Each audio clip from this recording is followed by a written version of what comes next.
Et bonjour, c'est Nicolas de Immobilier Compagnie et je suis hyper heureux de te retrouver dans ce nouveau podcast avec cette nouvelle saison qui attaque, cette nouvelle série. Et pour Noël, on va s'attaquer à un entrepreneur très particulier, Jean-Marie Messier, le maître du monde, J2M pour ceux qui connaissent. Bref, on va parler de cette personne. Mais avant, je vais un petit peu t'expliquer mon histoire avec Jean-Marie Messier et des éléments assez surprenants qui vont peut-être te faire sourire ou pas. Mais avant, et comme d'habitude, va sur immobiliercompagnie.com. Dans l'onglet formation, il y a des formations pour qu'on travaille ensemble. Tu cliques et tu accèdes à mon programme. Ou alors, tu vas dans l'onglet livres, tu cliques et tu reçois des livres dans ta boîte aux lettres. Ou alors, tu vas dans l'onglet coaching parce que j'ai revu tous mes coachings et pour Noël, je te conseille d'y aller. Bref, indépendamment de tout ça, prends le téléphone d'un ami et abonne-le sauvagement à l'émission. Laisse-moi des étoiles et un commentaire là où tu écoutes ce podcast. C'est ce qui m'aide à référencer ces émissions. Merci à tous et à toutes d'être toujours aussi nombreux à m'écouter. Ça me fait extrêmement plaisir.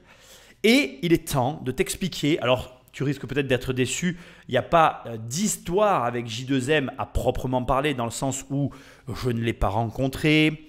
Il ne fait pas partie de ma vie d'une quelconque manière que tu puisses l'imaginer. Par contre, voilà comment ça s'est passé pour moi. Alors, d'abord, ça fait quelques temps que je fais des analyses comme ça de personnalité. Et figure-toi qu'en fait, Jean-Marie Messier, dans pas mal d'histoires qui ont été traitées sur la chaîne, en fait, revenaient comme ça en toile de fond. Il apparaissait par-ci, par-là, dans des livres que j'ai lus, etc. Et je me suis mis en quête de faire une analyse sur cette personne. Alors, je ne sais pas si tu es au courant, mais Jean-Marie Messier, à sa grande époque, a été extrêmement médiatisé. Et il a construit une société relativement importante, et on va le voir dans ce podcast, qui peut-être sera une série de podcasts, nous allons voir ça ensemble. Mais figure-toi que j'ai eu d'ailleurs énormément de mal à trouver du contenu pertinent sur lequel me baser pour t'apporter ce podcast. Et sache que le podcast que tu vas écouter, la piste que j'ai choisie sur laquelle nous allons travailler ensemble et découvrir et décortiquer un peu Jean-Marie Messier, eh bien, elle est sur mon bureau, posée là, depuis quasiment 1 an et demi, peut-être même un petit peu plus. Elle me regarde, je la regarde, on se regarde.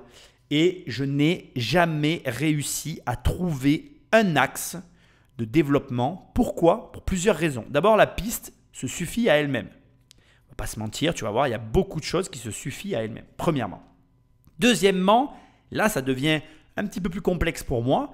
Il y a finalement très peu de contenu pertinent sur la personnalité de Jean-Marie Messier qui me permettent de t'amener une analyse intéressante. Et troisièmement, je suis un être qui aime bien les défis. Et mon défi, ça va être de te faire découvrir Jean-Marie Messier au travers de ce contenu, en espérant t'apporter de la valeur, en espérant t'amener des réflexions au-delà de l'analyse que j'ai déjà trouvée. Donc, je te l'annonce, c'est un exercice difficile pour moi. Ça n'est pas un podcast classique, puisque nous sommes vraiment, je dirais, dans une analyse très singulière à mes yeux, puisque j'ai très peu d'informations. Je vais malgré tout recouper l'ensemble des données que j'ai dans ma tête, parce que comme je viens de te le dire, lorsque je fais pas mal d'analyses d'entrepreneurs, je retrouve Jean-Marie Messier à divers endroits et il a impacté différentes vies que tu connais. Je vais t'expliquer des références, etc. Tu vas comprendre.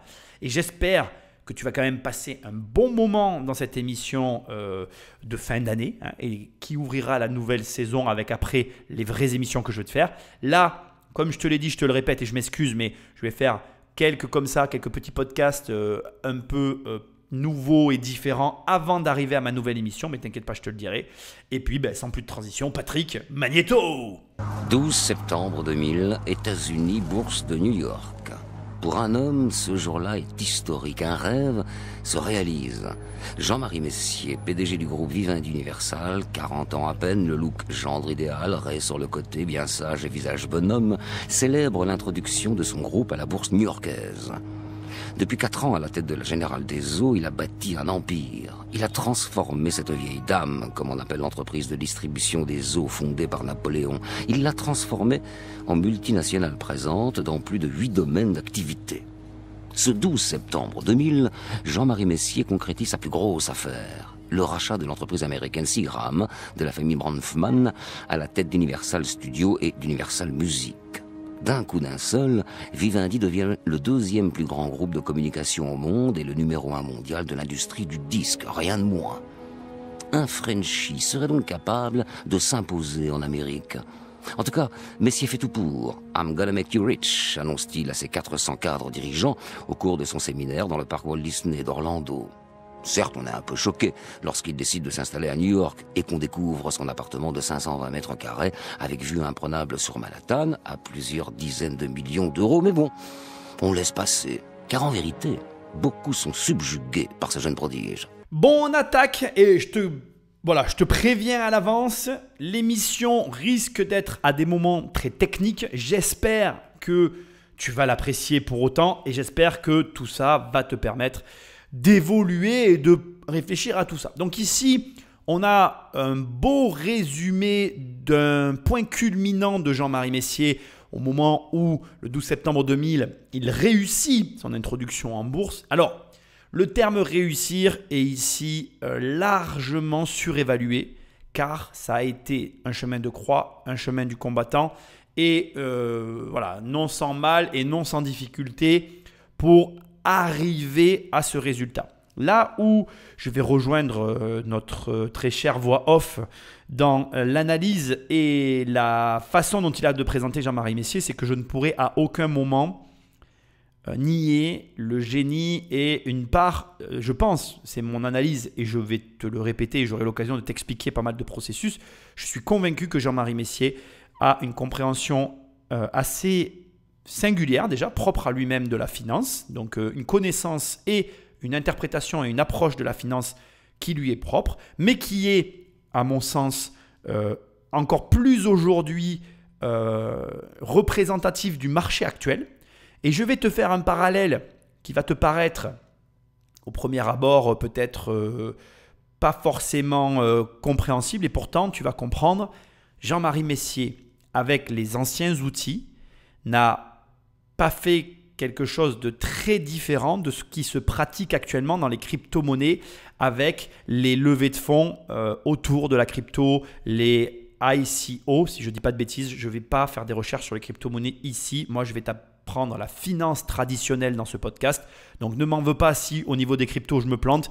Mais en gros, tous ces systèmes qu'actuellement on fait avec des tokens, etc., n'est ni plus ni moins qu'une version très numérisé et plus simplifié de ce qu'a fait Jean-Marie Messier avec son groupe Vivendi Universal. Ça a été, mais alors vraiment une boucherie pour arriver pour lui à ce résultat. Pourquoi? Alors boucherie, le terme est peut-être un peu fort, mais c'est volontaire. Très compliqué en interne parce qu'il faut comprendre qu'il y avait des sociétés enclavées les unes dans les autres. Et la problématique, c'est que le groupe Vivendi Universal est un groupe créé par Jean-Marie Messier, finalement qui a été issu ou qui a pu exister grâce à comment dire, j'ai perdu son nom, ça y est, excuse-moi, ça va me revenir, grâce à la Générale des Eaux qui va s'appeler pendant un moment, enfin que je vais ici appeler Océane. Donc tu retrouveras des écrits sous le terme d'Océane si tu fais toi-même des recherches. Et en fait, la compagnie Océane, qui est l'ancienne Générale des Eaux et dont les porteurs, donc en fait la Société Générale des Eaux, qui avait en fait déjà des actionnaires qui étaient toi, moi, des particuliers, des institutionnels, etc., a permis la création de Vivendi Universal, qui a permis finalement l'achat et la frénésie d'achat que Jean-Marie Messier a pu mener durant sa carrière à la tête de cette société. Mais attention, revenons maintenant à ce qui nous intéresse ici. Il faut comprendre que, par exemple, on va prendre toi. On va imaginer que toi, tu étais en fait propriétaire d'une action de la Générale des Eaux. Mais il y a un mec qui a pris la direction de cette entreprise, la Générale des Eaux, et qui, tu es content de lui d'ailleurs, tu es content de ce qu'il fait, il gère bien l'entreprise, etc.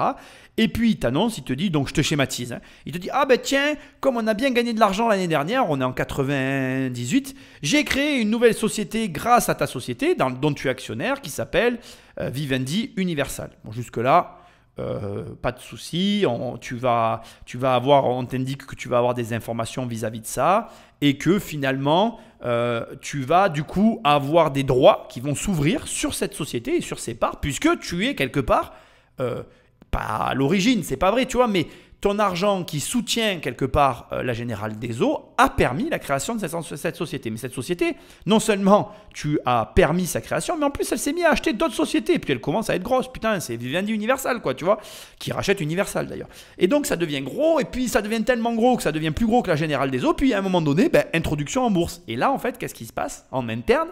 C'est qu'il va y avoir des accords qui vont devoir être passés entre les porteurs d'Océane, d'accord, donc toi, la Générale des Eaux, qui doivent avoir des droits sur les actions de Vivendi Universal. Et en même temps, il va y avoir un cours de Vivendi Universal qui va être différent des droits qui sont ouverts sur Océane et qui va devoir te permettre à un moment donné de t'y retrouver. Alors ça veut dire quoi tout ce charabia? Alors ça veut dire déjà que, en gros, globalement, quand tu investis dans des sociétés, tu prends des actions d'une entreprise, tu donnes de l'argent à cette société pour qu'elle se développe et en retour de l'argent que tu as placé, tu reçois des dividendes ou pas et il se passe des choses. Tu peux recevoir, moi quand j'avais ma société financière, il y avait des années où je recevais les dividendes, donc je n'avais pas de courrier de l'Assemblée Générale ni rien, on me disait voilà vos dividendes, etc. J'avais mon argent. Et puis il y avait des années où je recevais carrément un papier où on me disait voilà cette année on vous propose soit de l'argent, soit on vous paye en actions. Voilà. Et ça c'était, voilà, chacun... je ne rentre pas dans le détail. Et ça, c'est ce qui peut se passer quand tu détiens des actions d'une société. Maintenant, poussons un peu la réflexion. Tu as un changement de président, comme j'ai fait l'analyse de Carlos Ghosn. Je t'invite à écouter le podcast, qui est un superbe podcast sur cette personne. Et tu as un changement de président, comme quand Carlos Ghosn prend la direction de Renault. Et là, ce nouveau président, ce nouveau PDG, bien, se lance dans des rachats. Enfin, il se lance dans la gestion de sa boîte et puis il génère des bénéfices et puis il fait de l'argent avec ses bénéfices. Et quelque part, quand tu as de l'argent placé dans une société, tu soutiens aussi, directement ou indirectement, le PDG à la tête de l'entreprise. Et du coup, le fait est que pour moi, tu paries aussi sur les hommes à la tête. Quand tu me donnes de l'argent à une entreprise comme Coca-Cola, comme Vivendi Universal, comme Renault, tu peux donner de l'argent à la marque, mais pour moi, tu donnes aussi de l'argent à la personne. Et je pense qu'un mec comme Jean-Marie Messier était une personne à qui les gens avaient envie de donner l'argent parce qu'il représentait quelque chose. Et il a travaillé difficilement pour arriver à obtenir cette image qui allait lui générer de l'argent. Bref, ce que j'essaye de te dire, c'est que donc en interne, Jean-Marie Messier se retrouvait finalement à la tête de plusieurs sociétés, dont un groupe en dessous duquel il essayait de polariser, c'est pas le bon terme, il essayait d'organiser des activités filles pour 8 au total, donc 8 sociétés qui avaient des activités très différentes, qui allaient de la régie de l'eau sur un territoire français jusqu'à la production de films avec Universal aux États-Unis et de musique et etc. Donc si tu veux, il couvrait comme ça un large spectre. Il s'était quand même énormément orienté vers les métiers de la communication, SFR, Canal+, Universal, et c'est le petit Frenchie qui arrive aux États-Unis et qui veut croquer la grosse pomme. Ça, c'est tout à son honneur. Je salue le mouvement, le geste et l'activité. Mais, recentrons tout ça. Revenons maintenant à nos moutons. Et nos moutons sont les suivants. En interne, donc, on a plusieurs sociétés qui se sont organisées. Et comme ça a été très justement dit, tout est possible grâce à la Générale des Eaux. Et là, donc, on a d'un côté Jean-Marie Messier qui doit trouver un terrain d'entente avec ses investisseurs. Les investisseurs de l'autre qui doivent avoir du coup un tarif préférentiel avant une introduction en bourse avec laquelle bien, ils ont quelque part un bénéfice garanti. Donc en gros, quand tu rentres dans ce genre de deal, tu sais d'avance à quel cours l'action va être ouverte et toi, tu vas payer moins cher. Donc qu'est-ce qui va se passer ? il va se passer que, c'est très simple, en fait, tu sais que tu vas gagner de l'argent et si tu étais un gros actionnaire de la Générale des Eaux, tu es assis sur un gros bénéfice. Et donc, ce que tu dois comprendre, c'est qu'il y a ici deux intérêts qui se confrontent. D'un côté, l'intérêt de Jean-Marie Messier qui est de dire « je dois maintenir mon cours à un certain niveau parce que je veux attirer des institutionnels et lever plus d'argent pour continuer mes projets ». Et de l'autre côté, je dois quand même trouver, enfin j'ai pas le choix, de toute façon il n'avait pas le choix que de trouver un terrain d'entente avec mes actionnaires de la première heure qui ont de toute façon une ouverture de droit sur les titres de cette nouvelle société et pour lesquels, tant que je n'ai pas trouvé de terrain d'entente, je ne peux pas m'introduire en bourse. Ça, c'est aussi hyper important. Je te la fais très courte parce que j'ai fait des recherches. Il faut que tu saches que quasiment, j'exagère un peu, mais presque jusqu'à la dernière minute, ils avaient du mal à s'entendre. D'accord ? Donc maintenant, il y a 3 termes. Je vais me contenter de 3 termes que je vais un petit peu t'expliquer au niveau de la finance pour que tu comprennes un petit peu tout ce qui s'est passé. Premièrement, les Bouch Deals, donc B-O-U-G-H-T deal. Donc les Bouch Deals, c'est quoi? C'est des opérations assez courantes qui consistent pour une banque à acheter un bloc d'actions d'une entreprise afin de la revendre ensuite à des investisseurs.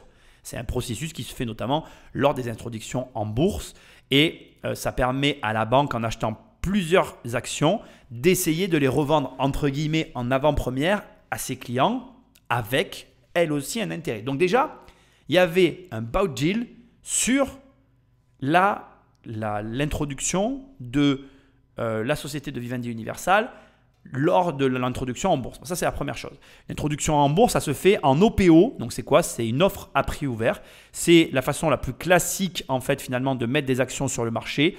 Donc, on fixe une quantité avec une fourchette, ma langue a fourché, avec une fourchette indicative de prix sur les titres qui seront mis sur le marché. La fourchette de prix peut être modifiée en fonction de la demande et très souvent, ces offres à prix ouvert sont couplées à un placement garanti. Donc là, c'est ce qui a été fait en parallèle. Et dernier élément que je veux absolument que tu gardes en tête parce que c'est hyper important.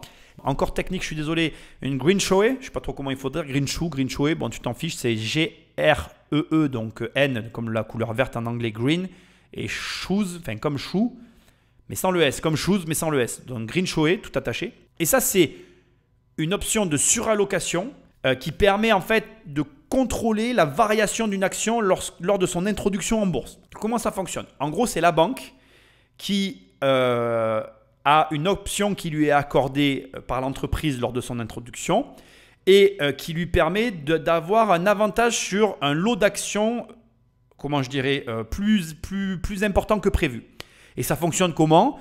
En cas de forte demande de la part des investisseurs, eh bien la banque elle pourra exercer son option et allouer plus de titres ou d'obligations pour les investisseurs. Et à l'inverse, si jamais il n'y a pas assez de demande, eh bien ils peuvent choisir de ne pas exercer l'option, de sorte que la banque, en détenant ces titres, elle va aider à soutenir le cours de l'action en bourse pour justement arriver à ne pas faire en sorte que ça s'effondre. Parce que lorsque tu fais une introduction en bourse, comme là, d'une société qui est inconnue au bataillon, ça peut crever le plafond et battre tous les records, comme ça peut se scratcher et faire perdre des milliers d'euros à plein de petits porteurs en fait. Donc si tu veux, voilà, globalement si tu comprends tous ces mécanismes qui ont été mis en place par Jean-Marie Messier lors de son introduction en bourse, tu comprends globalement aussi les enjeux qu'il y avait derrière la mise en l'introduction en bourse de la société de Jean-Marie, fraîchement créée, de la société de Jean-Marie Messier. Sauf que, alors maintenant j'en viens à mon histoire parce que là je t'ai tout expliqué, la technique. Il est temps qu'on finisse un petit peu le truc. Ce qui s'est passé, eh bien, c'est que les institutionnels sont restés relativement timides, même s'il a réussi à faire des ventes lors de son introduction. Et donc, il y a eu une souscription totale qui a été portée sur un montant de 5,8 milliards, ce qui est assez ironique puisqu'ils ont pu utiliser du coup la possibilité de greenwasher sur 400 millions d'euros. Enfin bon, bref, on ne va pas parler de ça. Ce qu'il faut noter, c'est que les souscriptions sont restées inchangées à 1,1 milliard par rapport à ceux qui avaient souscrit lors de la première offre et que les investisseurs institutionnels ont souscrit pour 2,2 milliards lors de l'offre. Donc au final, Ça n'a pas, c'est en soi exceptionnel ce qu'il a réussi à faire à ce moment-là, mais ça n'a pas été, comment je vais dire, ça n'a pas été sans difficulté. Et je veux que tu le mesures, malgré tout un tas d'éléments, ça n'a pas été simple. Mais c'est tout à son honneur parce que, en attendant, il a fait quelque chose que ni toi ni moi n'avons jamais fait. Et surtout, tu vas voir qu'il y a énormément de choses à apprendre dans cette affaire. C'est que Jean-Marie Messier a simplement senti et compris la grande révolution qui se joue dans la finance. Depuis quelques années, deux phénomènes se conjuguent. La bulle Internet et la création de valeur. La moindre petite idée, dès qu'elle est estampillée « I » de Internet, est rapidement cotée. C'est le temps de la nouvelle économie où seul compte la bourse et la valeur des actions sur les marchés financiers. Reste donc à convaincre ceux qui fixent ces prix et qui les ajustent. Alors une bonne histoire et du cash, beaucoup de cash, feront l'affaire. Et à la tête de Vivendi, Jean-Marie Messier en a de l'argent. Il achète tout, à tout va, cher, vite. L'important, c'est le mouvement. Montrer qu'on est présent, peu importe les risques, ils seront amortis, forcément. Bon, là, on n'est vraiment pas du tout dans la réalité, hein, on va pas se mentir. C'est plutôt décalé. Donc, bon, je vais reprendre les choses en ordre de ce qui vient d'être dit, pour qu'on se comprenne bien de quoi il est question. Je vais commencer à te donner des renseignements sur certains sujets et je pense que je te donnerai des informations plus importantes et plus intéressantes un peu plus loin dans l'émission. Je ne suis pas d'accord, j'allais dire c'est faux, je ne suis pas d'accord avec la version qui est présentée ici quand on te dit deux phénomènes se conjuguent, d'un côté la création de valeur et de l'autre côté la bulle Internet au début des années 2000. Mon regard sur le début des années 2000 se cristallise parfaitement avec l'affaire Kim.com, tu vois. Donc, je ne sais pas si tu connais Kim.com. Kim, c'est le patron de Mega Upload. Et le patron de Mega Upload, si tu connais son histoire, ou si tu ne la connais pas d'ailleurs, je vais un petit peu te la résumer rapidement pour que tu comprennes. C'est quelqu'un qui, dans les années 2000, a construit des sociétés qui étaient bâties sur rien du tout. Et on avait comme ça, en fait, d'un côté, des petits malins de l'informatique qui pitchaient des vieux dinosaures. Je ne vais pas dire que Jean-Marie Messier était un vieux dinosaure. Je pense justement que Jean-Marie Messier comprenait qu'il se jouait quelque chose. Mais je pense, c'est mon analyse personnelle, je peux me tromper, je pense qu'il n'avait pas complètement tout compris. Je pense qu'il avait compris une partie, mais pas l'autre. Mais je ne lui reproche pas. D'abord parce qu'ils sont beaucoup à avoir fait la même erreur que lui, premièrement, y compris toi et moi, parce que ne serait-ce que, désolé de te dire ce que je vais te dire mon garçon, hein, mais regarde, nous on est là, et toi comme moi, la bulle Internet, moi je l'ai vu passer, et j'avais 18 ans à cette période, et Kim.com, lui, il avait pareil, 18 berges, lui il s'est encaissé des millions, il a monté Mega Upload à Hong Kong, et il s'est construit une histoire de ouf quoi, et toi et moi, ben, on n'a rien fait, donc on a regardé le train passer comme des grosses vaches qui broutaient le pré, tu vois. Donc là pour le coup, je ne risque sûrement pas, enfin je veux pas que tu prennes mes propos comme étant critiques envers Jean-Marie Messier, on était à l'avènement d'un nouveau truc, l'ère Internet, d'une nouvelle technologie, l'ère d'Internet, incompris par la majorité des gens. Certains en ont profité pour vendre du vide à des financiers très chers et ces mecs-là n'ont rien compris. Et d'autres, comme Jean-Marie Messier, ont essayé d'acheter en gardant des fondamentaux, parce que je pense que c'est ce qu'a fait Jean-Marie Messier. Il a acheté des sociétés en comprenant pour partie ou en intégrant pour partie ce qui se passait pour essayer de faire partie du truc. Mais il est passé à côté, c'est un petit peu mon analyse. Mais parce qu'on était dans une période où finalement, il n'y avait pas de création de valeur. Il y avait une illusion de valeur pour une partie des projets et une bulle de l'autre côté. Ça nous rappelle complètement ce qui est en train de se passer avec la crypto-monnaie. Et c'est pour ça, je suis désolé de te le dire, mais je pense que d'une manière ou d'une autre, si tu n'es pas dans la crypto-monnaie d'une façon ou d'une autre, tu passes à côté de quelque chose. Et en même temps, je suis désolé de te dire ce que je vais dire, c'est très paradoxal et c'est ce que je crois, c'est peut-être pas non plus le moment d'y rentrer. Donc soit tu as de l'argent à perdre et tu mets de l'argent, tu sais que tu peux le perdre et tu joues, parce que c'est un petit peu ce que je ressens. Alors tu dois lire des livres et te former bien sûr, mais c'est ce que je vois. Soit tu veux pas jouer et dans ces cas-là, patiente encore. On n'est pas à la maturation du marché, on n'est pas encore réglementé, etc., etc. Mais voilà, il y a un truc qui se joue sur les cryptos de la même manière qu'il s'est joué un truc à l'époque sur Internet et où, toi comme moi, on a raté le coche. Donc pour moi, l'équation, plutôt la somme, création de valeur et bulle Internet, c'est absolument pas vrai. Il y a d'un côté tout un tas de personnes qui ont compris qu'il y avait une excitation importantes autour de la technologie Internet et tous azimuts. Voilà, chacun a vendu ce qu'il a pu et ce qu'il voyait. Et de l'autre côté, il y a la bulle Internet. Et la bulle Internet, c'est un afflux d'argent important. Alors la bulle Internet, je pourrais t'en parler en profondeur. Elle a commencé dans les années 96 et elle explose dans les années 2000.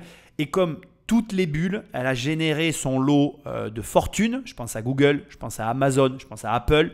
Elle a généré son lot de faillites. Et je pense à Vivendi Universal et à Jean-Marie Messier. Mais ça va être extrêmement intéressant pour toi parce que ici, il le dit lui-même. En fait, Jean-Marie Messier, à ce moment-là, à 40 ans, il est assis sur un paquet de pognon, mais un énorme paquet, comme tu n'en as jamais vu dans ta vie. Et il a à la fois donc ses réussites qui l'entraînent vers toujours plus de conquêtes, à la fois ce besoin de ne pas rater le train qui est en marche et pour lequel il veut sa part du gâteau. Parce que c'est toujours pareil. Quand tu es face à ce qui s'est passé à cette époque-là, il faut que tu comprennes que c'est à ce moment-là que Amazon s'est construit. Amazon, je t'en parle ou je t'en parle pas? Quand on pense à tout ça, il faut que tu penses que Google s'est construit précisément au moment où, à l'explosion de la bulle, ils avaient récolté l'argent et ils étaient fresh to start to the moon et que tous les autres étaient au tapis en train d'agoniser, quoi. Et c'est ça qu'il faut que tu comprennes. Et c'est extrêmement intéressant parce que dans ce marasme énorme que je suis en train de te décrire, qui n'est autre que le marasme que nous allons vivre, je veux quand même que tu saches qu'on est en plein dedans.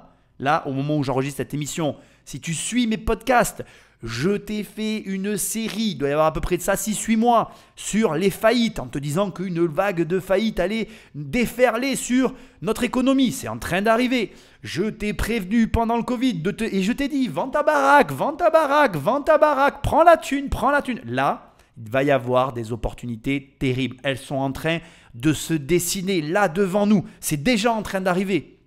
Il y a plein d'informations comme ça qui attestent et qui confirment ce que je suis en train de te dire. Et la question que je te pose, c'est est-ce que tu es prêt ou pas? Le fait que tu sois prêt, je ne peux pas le maîtriser. Soit tu as vendu ta baraque et tu as de l'argent sur un compte, soit tu ne l'as pas vendu et tu n'as pas d'argent sur un compte. Soit après, tu te prépares maintenant, il y a la deuxième étape, c'est la préparation mentale et la préparation aussi sur le terrain à définir ce que tu vas acheter. Jean-Marie Messier va nous servir de base de réflexion et de travail pour savoir ce que tu dois faire et ce que tu ne dois pas faire. Et on est dans cette émission. Donc c'est parfait, tu as compris le contexte, tu as compris où on en était, tu as compris que c'était complexe parce qu'il y a l'ancien monde qui est toujours là. D'ailleurs, l'ancien monde est toujours ici. Les dinosaures de la finance sont toujours en vie. Donc tout ce que je t'ai expliqué tout à l'heure avec la complexité qui a impliqué l'introduction en bourse de Vivendi Universal, ça c'est une réalité qui existe toujours. Tous les termes que je t'ai expliqués, tout le greenwashing, etc. Tout ça, ça existe. Le green show, je ne sais jamais le dire. L'OPO, le bow deal, tout ça, tu m'as compris. Bref, ce que je veux que tu comprennes, c'est que Jean-Marie Messier donc, est à la tête d'un paquet de pognon. Il y a des opportunités à moudre. Dans toutes ces opportunités, certaines sont excellentes, d'autres sont très mauvaises. Bernard Arnault, lui aussi, s'est planté pendant les années 2000, je te rassure. Donc, maintenant, on va voir un petit peu comment tout ça s'est enclenché pour lui et comment il a agi et réagi. 12 septembre 2001, New York. Au lendemain des attentats et un an jour pour jour après l'introduction en bourse de Vivendi Universal, l'un des premiers Français à s'exprimer aux États-Unis, c'est précisément Jean-Marie Messier. Écoutez, j'étais dans mon bureau hier et je dirais que patron ou pas patron, l'horreur est la même pour tout le monde.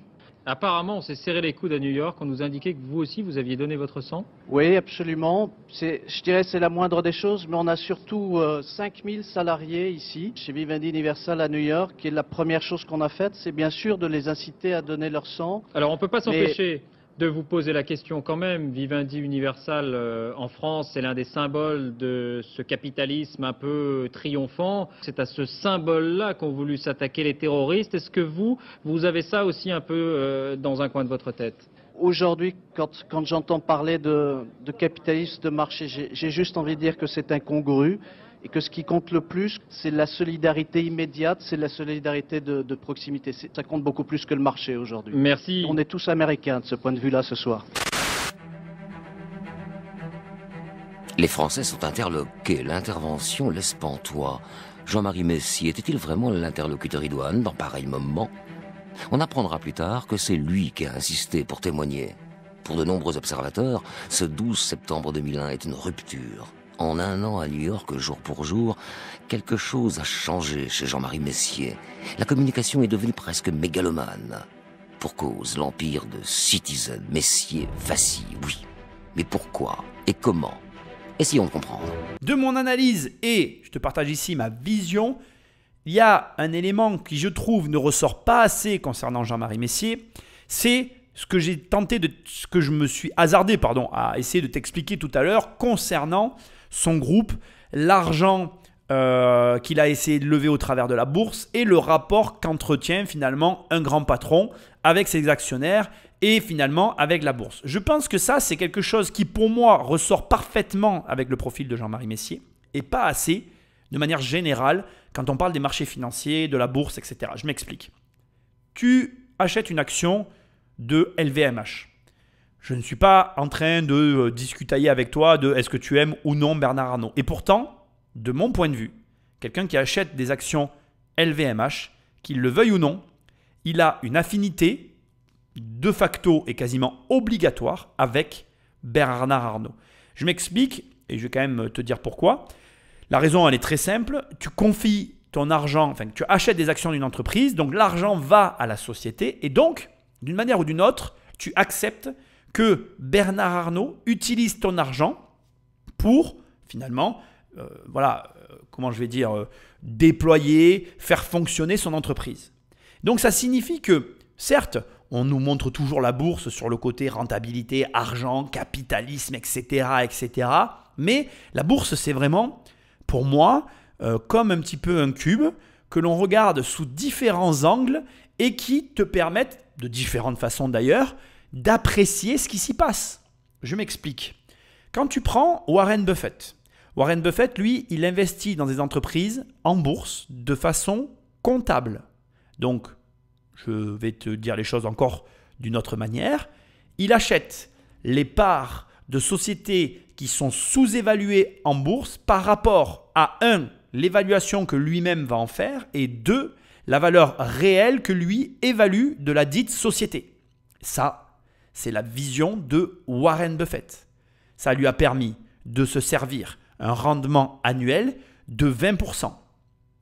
Et quand tu écoutes Warren Buffett parler des différentes sociétés dans lesquelles il investit et pour lesquelles il se déplace, parce que ça aussi c'est très peu explicité dans les différents contenus qu'on peut voir sur Warren Buffett, mais il faut que tu saches que Warren Buffett, quand il investit massivement dans une entreprise, il prend son jet privé et il va rencontrer le dirigeant. Donc il y a vraiment une démarche derrière. Et quand Warren Buffett parle de beaucoup de sociétés qu'il a dans son portfolio, eh bien, la façon dont il parle des dirigeants, tu sens qu'il parle des gens, des personnes. Et c'est relativement important, je trouve, ici de te l'expliciter et de te le rappeler, parce qu'il a une approche d'abord comptable, puis ensuite humaine, puis après capitalistique. Mais tu peux voir la chose de différentes façons. Et maintenant, revenons à Jean-Marie Messier. Moi, je crois que Jean-Marie Messier avait compris une chose qui est encore plus réelle aujourd'hui et qui est encore plus en train de s'exacerber.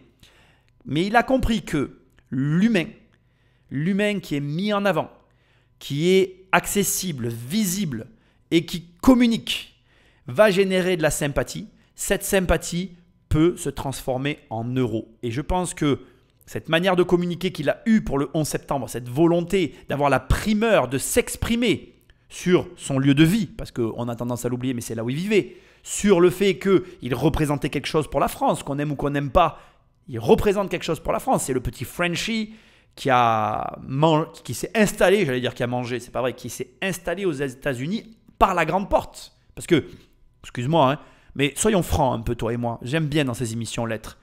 Je veux dire, aux États-Unis, on n'est sûrement pas connu pour nos prouesses dans le business, quoi.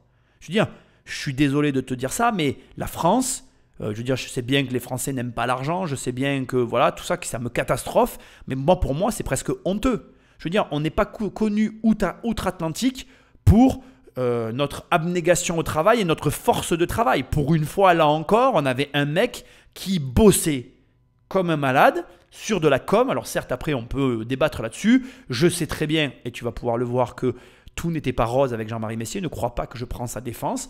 Mais là, je choisis volontairement de prendre les aspects positifs de Jean-Marie Messier. Et ça renvoyait une image à l'international dont on a grandement besoin. Aujourd'hui, je m'excuse, mais la France, c'est la bonne bouffe, c'est la pause de 2 heures entre midi et 2, voilà, super. Et c'est, excuse-moi, mais les 35 heures et une super couverture sociale. Pour quel résultat? Je ne vais pas en parler ici parce que ça pourrait faire débat, mais ce n'est pas le propos. Moi, ce qui me dérange, indépendamment de tout ça, c'est qu'on n'est pas connu à l'international pour notre qualité de travail. C'est même pire que ça, on est connu comme des ingénieurs qui avaient la capacité à faire beaucoup avec peu de moyens. Il n'y a rien d'honorable là-dedans. Moi, je préférerais qu'au lieu d'avoir des chercheurs au CNRS, on ait les plus grosses têtes du monde en intelligence artificielle qui soient sur le sol français. Or, comme on n'est pas foutu de pouvoir donner des gros salaires à ces mecs-là, il se trouve qu'on n'en a aucun. Donc, si tu veux, il y a un moment donné où Jean-Marie Messier avait l'avantage d'apporter à l'international une image dans le monde du business, un petit peu de conquérant qui nous fait cruellement défaut. Regarde, maintenant finissons. Je t'ai fait un profil complet sur Pinault. Pinault, lui, voilà, il rayonne à l'international, mais extrêmement discret en France, et tellement discret parce qu'il connaît les travers de son pays. À l'opposé de Pinault, notre ami Bernard Arnault, que j'adore, mais là, lui, il est carrément haï, alors qu'il est la figure de proue de notre industrie avec l'ami Bettencourt. Bon, où là, je ne vais pas me creuser sur cette partie ici parce que je me demande en fait ce que pensent les Français de Madame Bettencourt, alors que pour ma part, c'est pareil, c'est un fleuron de l'industrie française. On devrait être heureux d'avoir ça en France. Et je trouve très dommage aujourd'hui que nous n'avons pas des profils comme Jean-Marie Messier qui ont cette combativité qui, pour moi, est un atout et qui devrait être plus cultivé dans nos contrées. Mais bon, au final, tous ces mouvements qui ne sont pas toujours bien perçus et comme beaucoup de mouvements de Jean-Marie Messier ont été des mouvements de com. Des mouvements de com que certains ont analysés comme étant des mouvements pour vendre ses livres, des mouvements aussi pour faire parler de lui, besoin peut-être aussi pour certains, on l'a déjà entendu ici, par mégalomanie de se mettre en avant, etc. Voilà, Jean-Marie, maître du monde, J6M, comme il s'appelait lui-même ironiquement et titre de son livre. Bref, il y a un peu à boire et à manger sur Jean-Marie Messier. Pour moi, ici, moi je te le dis, il y a un souci de communication avec derrière, à mon sens, une réflexion calculée d'avoir la sympathie du public pour tout simplement, d'une certaine manière, maintenir les investisseurs à leur poste, malgré les turbulences que vont avoir subi le titre, malgré tout ce qui a pu arriver dans la vie de Jean-Marie Messier. Et ça tombe bien, je crois qu'à partir de maintenant, on va repartir en arrière pour justement commencer du début et voir comment on en est arrivé jusque-là. Rapide, précoce, pressé. Les adjectifs se succèdent mais se ressemblent pour décrire le parcours de Jean-Marie Messier. Tout droit sorti d'un roman de Balzac, celui d'un jeune provincial issu d'une famille moyenne grenobloise, fils d'expert comptable, petit-fils d'agent postal qui monte à Paris pour entrer à l'école polytechnique. Il enchaîne avec l'ENA où il sort dans la botte et choisit la prestigieuse inspection des finances. Il devient à 29 ans l'un des plus jeunes directeurs de cabinet de la Ve République. Sous le ministère d'Édouard Balladur, à l'économie et aux finances, il participe de près à la vague de privatisation orchestrée par Jacques Chirac sous la cohabitation. Sa mission, les fameux noyaux durs. En gros, choisir les groupes d'actionnaires stables pour répartir les entreprises privatisées. En d'autres termes, on se partage le gâteau. Et s'il ne tient pas le couteau, Jean-Marie Messier négocie les parts. Au bon endroit, au bon moment, les grands patrons charment le jeune conseiller. Pour moi, ici, on est clairement dans le mal de la France. Et je suis direct parce que c'est ce que je pense. Je pense que la France va mal pour plusieurs raisons et que ici s'expose l'une des raisons des maux de la France. Ce copinage mélangé à, je dirais, une consanguinité concentrée dans une ville, Paris pour ne pas la nommer, où tout le pouvoir et tout l'argent se regroupent. Je crois que voilà, pour moi, définitivement, l'une des grandes souffrances de la France, c'est ça. C'est globalement, tu veux accéder au pouvoir, il faut aller à Paris. Tu veux accéder à l'argent, il faut aller à Paris. Puis quand tu es dans le microcosme parisien, tu te rends compte que tous les personnage, on va dire, gros patron, comme il le dit là, entrepreneur, etc., se croisent et se recroisent. J'ai lu des bouquins de différents entrepreneurs français. Et dans chacun de ces bouquins, tu revois des noms que tu revois dans d'autres. Et tu te rends finalement compte que c'est un tout petit milieu qui se côtoie, qui se connaît. Et c'est pour ça que j'ai employé le terme de consanguinité, qui se complaît à rester entre eux. Mais ce qui devient, à mon sens, légèrement dérangeant dans ce système, c'est que ce modèle se duplique dans nos villes. Et j'ai rien... En fait, comment dire ? J'ai conscience que les personnes qui vont se trouver impliquées dans ces groupuscules, qui vont arriver à y pénétrer et à y faire leur trou, ceux-là même me diront « Mais non, Nicolas, c'est bien sûr, tu en tires parti. » Mais tous ceux qui ont de l'ambition et pour qui, finalement, la reconnaissance n'arrivera jamais parce qu'elle n'est pas due à la qualité de ton travail, mais à la qualité de tes connaissances ou de ton carnet d'adresses, bien ceux-là, moi, je suis déçu pour eux parce qu'il y a des talents qui sont gâchés dans ce pays et que c'est pour ça qu'on se retrouve avec des talents qui se barrent. Et si tu veux, moi je fais partie de ceux qui ont toujours cru au travail. Je travaille dans mon coin et je travaille et je suis convaincu que tu augmentes le rythme jusqu'à ce que ça explose. En fait, c'est tout ce qu'il y a à faire. Maintenant, on va pas se mentir, Jean-Marie Messier, polytechnicien énarque, a, au travers de ses études, gagné 20 ans de boulot que moi j'ai fait dans mon coin en fait et que toi tu peux peut-être en train de faire. Et c'est certain que cet accélérateur, dans la mesure où tu as des parents qui ont les moyens de te payer ou t'avancer ces études, dans la mesure où, même on va aller plus loin que ça, tu as des parents qui ont déjà ce réseau et qui te garantissent en plus des études et du statut derrière l'intronisation dans ces groupes, bon ben c'est certain qu'à partir de là, ça va extrêmement vite. Alors maintenant, revenons à Jean-Marie Messier, on va être clair, il n'avait pas des parents qui l'ont intronisé. Il s'est fait tout seul. C'est ses copains de promo qui lui ont permis derrière d'accéder à ces endroits-là. Mais si tu es en France et que tu m'écoutes, tu vas devoir créer des liens.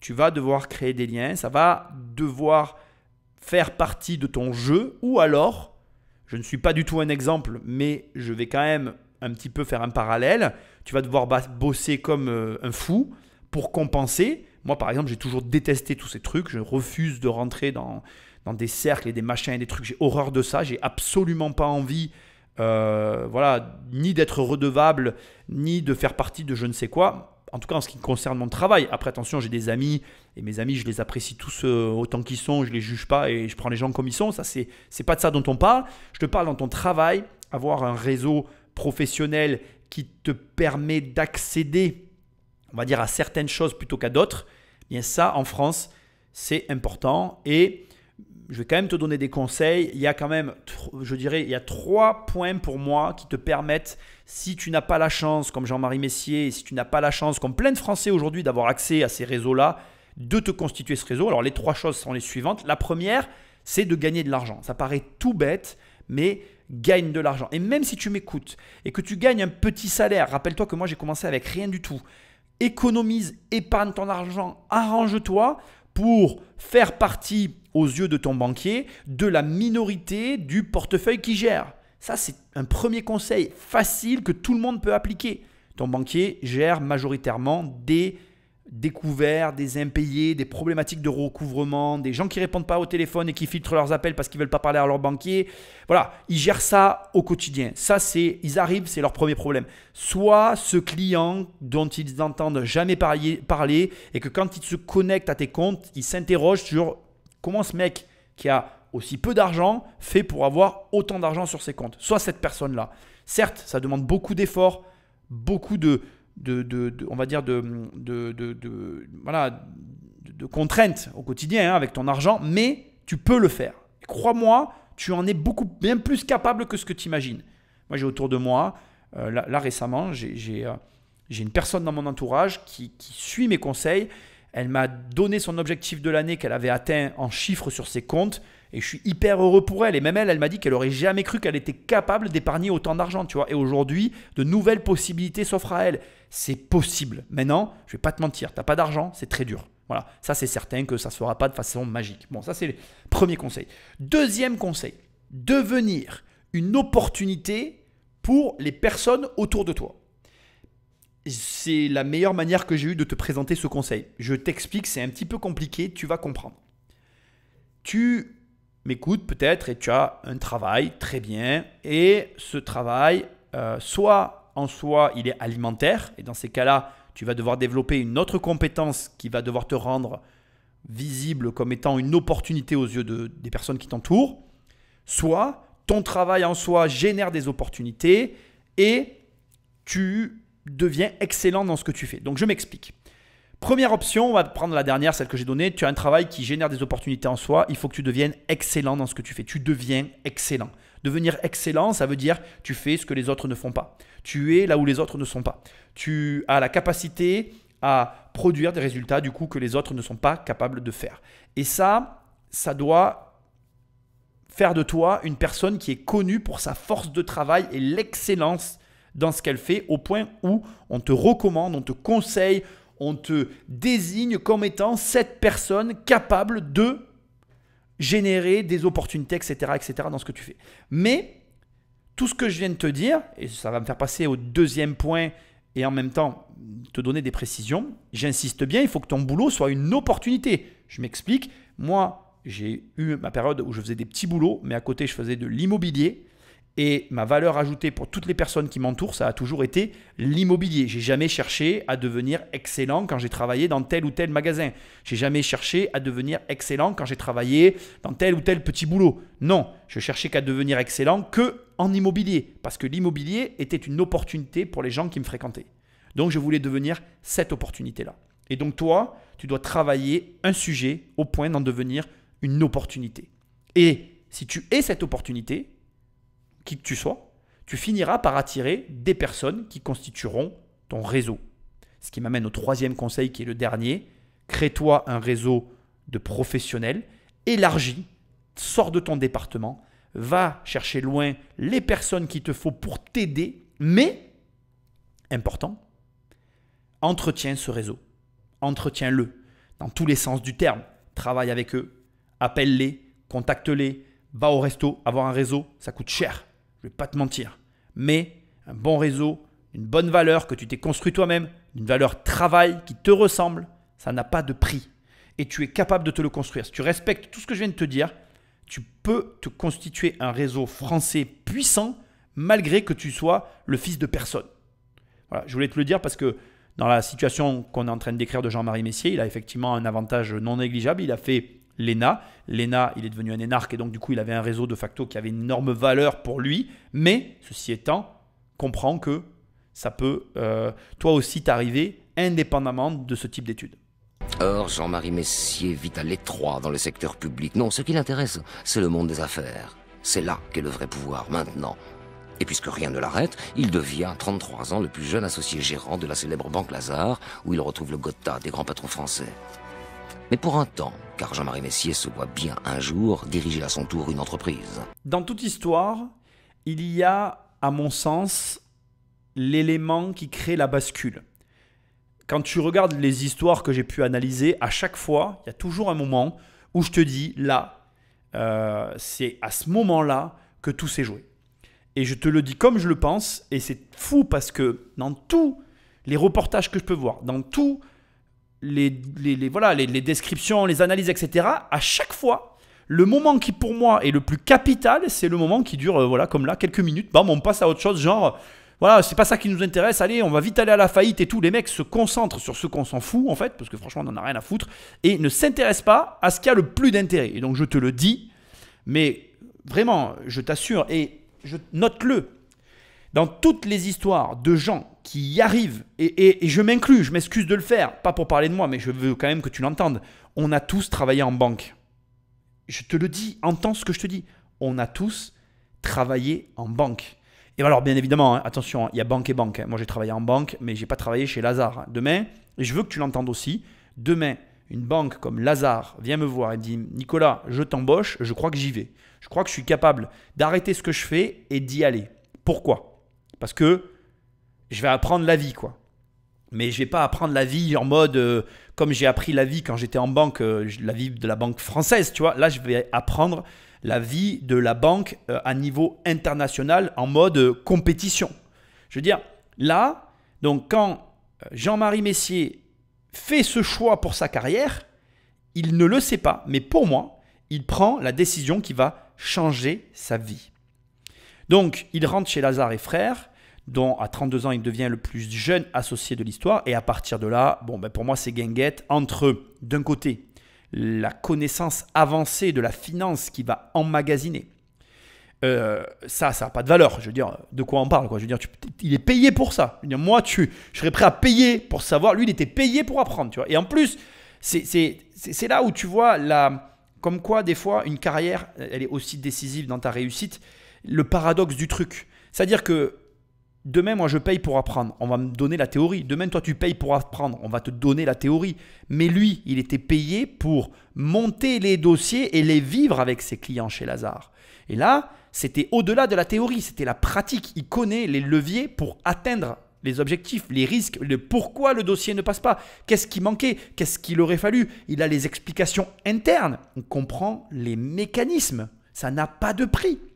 Et ça, je te le dis, si tu n'as pas la connaissance financière nécessaire pour atteindre le niveau que tu veux, il n'y a pas 36 solutions. Soit tu prends quelqu'un, tu t'entoures de quelqu'un qui est capable de t'aider là-dessus. Première solution. Deuxième solution que j'adore tout particulièrement, tu y vas au charbon, quoi, tu pratiques. Moi, j'ai fait ça. Hein. Moi, je pratique. Bam, bam, bam. Alors, des fois, je perds de l'argent parce que quand tu pratiques et que tu ne sais pas, tu te prends des murs. Mais tu apprends plus vite et mieux. Hein.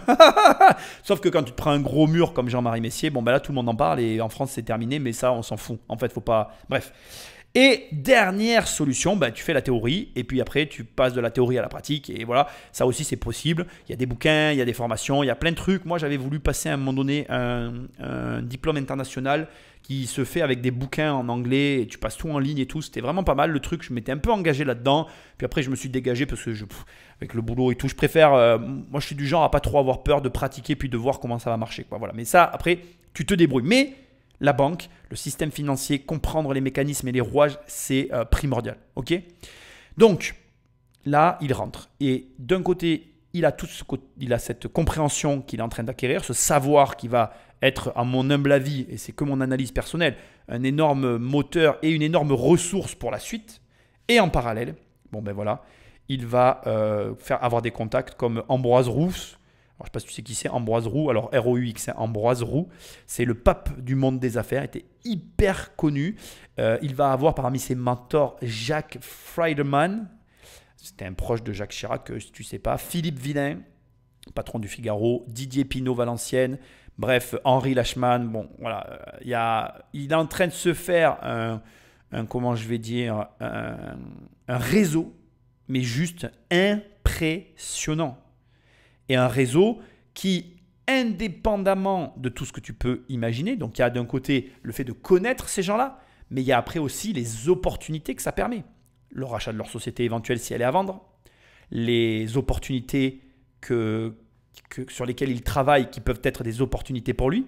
Et donc tout ça, c'est à prendre en considération parce qu'à ce moment-là, il bascule pour moi, et de mon analyse, de l'autre côté, il bascule de l'énarque, de la personne qui finalement est positionnée d'un siège à un autre au travers d'un système que je connais très mal d'ailleurs, je ne vais pas m'en cacher, dont je ne sais pas grand-chose et qui ne m'intéresse pas, je peux le faire, je suis aujourd'hui le banquier de ces gens, je vois comment ils font et j'en suis capable. Et ça, ce facteur-là, le fait de te dire je peux le faire, tu ne peux pas t'imaginer comment c'est déterminant. Je vais te donner un exemple, juste un parallèle. Tu sais que j'achète des biens immobiliers assez régulièrement. Là, il n'y a pas longtemps, en appelant ma banque, parce qu'on m'a parlé d'un projet qui m'intéressait éventuellement, j'ai proposé le projet à ma banque comme si je l'achetais. Le fait que le banquier me dise « mais c'est bon Nicolas, je te suis », ça m'a débloqué dans ma tête en me disant « mais attends, mais en fait, tu peux aller sur ces projets-là, mais qu'est-ce que tu t'emmerdes en fait ?» Et ça, c'est des trucs, il faut le vivre en fait. Et là, pour moi, chez Lazare, il a vécu, à mon humble avis, tout un tas de trucs qui ont fait qu'il s'est dit « je peux le faire ». Et la machine s'est mise en marche à ce moment-là. Et toute ta vie, c'est le conseil que je te donne. Tu dois orienter ta vie vers ces moments-là. Tu ne dois pas chercher la richesse, tu ne dois pas chercher à amasser le plus d'argent. Après, la gestion, tout ça, tu sauras faire en fait. Ne te prends pas la tête avec tout ça. Prends-toi la tête sur qu'est-ce que je fais dans ma vie pour provoquer, pour créer ces moments de bascule où, bam, tout va se transformer pour moi. Et ça doit être ton leitmotiv. Ça doit vraiment être ce moment-là où je me dis, je peux le faire. Et je suis certain que chez Lazare, parmi le panel de gens qu'il a vu, bien sûr qu'il a été assis devant des gens qui ont dû l'impressionner et qui ont dû lui faire se dire « Waouh, le mec, il a fait tout ça, blablabla. » Tu vois, t'es impressionné par le gars. Mais je te le dis comme je le pense. Pour moi aussi, pour fréquenter des gens de certains niveaux sociaux, il y a des gens que tu fréquentes et tu te dis « Attends, mais s'il l'a fait, je peux le faire. » Et c'est pas méchant pour l'autre. C'est juste que toi, quand tu rentres chez toi, tu te dis « Mais ça, je suis capable de le faire. Alors pourquoi je le fais pas ?» Et c'est pour ça que tu dois rencontrer des gens. Parce que des fois, tu les rencontres et tu te dis « Mais en fait, il est comme moi, ce gars. Et il a quoi de plus ? Il déconne. Des fois, tu vas rencontrer des mecs comme moi. Moi, je suis pas du tout... je veux dire, qui que ce soit qui me rencontre, de toute façon, si tu suis mes podcasts, tu vois comment je suis un mec basique, quoi. Tu me rencontres, tu te dis, en fait, il est basique. Donc, je peux faire tout ce qu'il fait. Et donc, voilà, tu peux tout faire. Et souvent, la seule barrière qui te sépare de toi et de toi multimillionnaire, c'est toi. C'est toi le problème. C'est toi qui te dis, ah ben non, ça doit être dur. Ah ben non, j'arriverai peut-être pas à assumer. Ah ben non, j'oserais jamais demander, tu vois. Tous ces trucs, vas-y, vire tout ça de ta tête. C'est facile en fait, c'est simple. Mais après, voilà, il faut le faire. C'est certain que il faut le faire. Et parfois, et c'est là où il a eu un énorme avantage, tu vas juste pas savoir par quoi commencer. Mais là, quand tu travailles chez Lazare, que tu montes les projets, que tu montes les dossiers, que tu les vois les dossiers arriver, que des fois, c'est toi. Moi, j'ai travaillé en banque, je peux te le dire. Moi, des fois, les clients m'amenaient des dossiers, c'était ni fait ni à faire. C'est moi qui remontais le dossier pour que le client, il ait le prêt, tu vois. D'ailleurs, j'étais courtier en prêt, c'était mon métier. Donc, tu te dis, mais attends, pourquoi c'est moi qui fais obtenir le dossier au client ? Mais tu comprends ce que je veux dire ? Donc, quand tu vis ça en position, là je te parle, je suis Jean-Marie Messier et c'est moi qui suis en train de vivre ça. Tu te dis, mais mec, moi aussi je vais l'acheter l'entreprise qui vaut des millions. Moi aussi je vais m'encaisser le pognon, quoi. Et puis en plus, ça te débloque aussi un autre élément essentiel que tu n'as peut-être pas aujourd'hui, qui par contre, je le reconnais, celui-là il est dur à obtenir. C'est ce que je te disais tout à l'heure, la relation qui te permet de dire, j'obtiens l'argent. Moi aujourd'hui, j'ai dans mon appareil téléphonique, oui, dans mon téléphone, pardon. J'ai dans mon téléphone des numéros, je les appelle, j'ai mes réponses à mes questions et voilà, j'ai construit un système aujourd'hui qui fonctionne et dans lequel je gère mes trucs. Et c'est ça aujourd'hui qui te manque, c'est certain. Mais comment tu fais pour obtenir ça ? Tu commences en fait. Tu commences. Moi j'ai commencé, j'ai galéré, j'ai perdu des banquiers. Tu commences, bordel. Voilà. Donc, il rentre chez Lazare, il se débloque la tête totale, ça vrille, boum, et il se crée non seulement un réseau de PDG, mais un réseau aussi de banquiers. Il se crée une connaissance, il se crée un ensemble d'éléments qui vont construire le Jean-Marie Messier auquel je veux qu'on arrive, celui qu'on va analyser et qui n'est pas si éloigné de toi. Eh oui, parce que qu'est-ce qui t'éloigne du Jean-Marie Messier, l'appartement à 100 millions ou 10 millions, je ne sais plus, sur Manhattan ? C'est quoi qui t'éloigne de lui en fait ? C'est quoi la distance entre toi et lui ? C'est quoi ? C'est relations bancaires, connaissances financières et opportunités. Mais les opportunités, en fait, tu les as avec les deux premiers points. C'est-à-dire que si tu as les bonnes relations bancaires, avec les bonnes connaissances financières, tu auras forcément les bonnes opportunités. À quel moment je t'ai parlé d'argent ? À aucun moment. T'attends quoi alors pour commencer ? En 1994, une occasion se présente. Guy de Joigny, le patron de la Générale des Eaux, lui propose un poste de directeur général. 2 ans plus tard, il doit céder sa place et celui qu'il nomme pour sa succession, c'est bien sûr Jean-Marie Messier. Profil d'un jeune loup très jeune, aux dents longues, très longues. Ne vous fiez pas à son air juvénile soigneusement entretenu. À 40 ans à peine, Jean-Marie Messier deviendra officiellement dans 3 jours l'un des patrons les plus puissants de France. Jeudi, il sera intronisé président de la Compagnie Générale des Eaux, 220 000 salariés, 2250 entreprises, 163 milliards de francs de chiffre d'affaires. L'approbation est quasi unanime. Il faut dire que depuis 2 ans, Jean-Marie Messier a accompli un travail colossal au sein de l'entreprise. Il a réorganisé, modernisé, surtout soigné l'image d'un groupe englué dans des affaires de corruption politique. À sa nomination, le redressement est bien là. Le chiffre d'affaires retrouve des couleurs. Le problème, c'est que les perspectives de croissance dans le secteur de l'eau sont faibles. Il faut donc accélérer la diversification des activités. Alors il place ses hommes de confiance et se lance dans ce qui l'intéresse vraiment, la conquête industrielle. Et on revient à ce que je viens juste de te dire. Elle sort d'où l'opportunité ? De la banque Lazare. C'était l'un de ses clients. C'était l'un de ses contacts au travers de Lazare Brothers. C'est tout. Donc à partir de là, tu comprends que, et je veux que tu l'intègres dans ta tête. Après, ça n'est qu'une question de confiance en soi déjà, parce que bon, ça, il ne faut pas lui enlever quand même. Hein. Je veux dire, demain, moi j'arrive, je ne sais pas quitter, tu vois, mais je m'assois en face de toi, je te dis, bon ben voilà, je suis le patron de la Générale des Eaux en France, je vais te nommer PDG, feu, c'est parti. Déjà, on peut dire ce qu'on a envie, tu vois, on peut toujours juger en disant, il était trop jeune, les gens ils font que ça, tu vois, ils jugent tout le temps, passe leur temps à juger, bon ça c'est pas grave. Mais indépendamment de ça, demande-toi si au même âge, tu te serais senti capable de gérer le mastodonte dont il était question, avec en plus tout ce qui en découlait derrière, les affaires de corruption, les problématiques de chiffre d'affaires, la relance de la société. Je veux dire, tu sais, c'est très facile d'avoir des avis sur tout, quoi. Surtout sur les riches, en fait. Il y a beaucoup de gens qui ont beaucoup d'avis sur les riches et de façon très amusante, 100% des gens qui ont un avis sur les riches sont des pauvres, en fait. Et 100% des gens d'ailleurs qui analysent les riches n'ont pas d'argent. C'est pour ça que j'ai lancé cette émission, que j'ai toujours voulu faire de l'analyse financière en ayant de l'argent, parce que tu as un regard différent en fait. Quand tu as un mec qui a du fric, qui te parle d'un mec qui a du fric, il t'en parlera pas de la même manière, tu vois.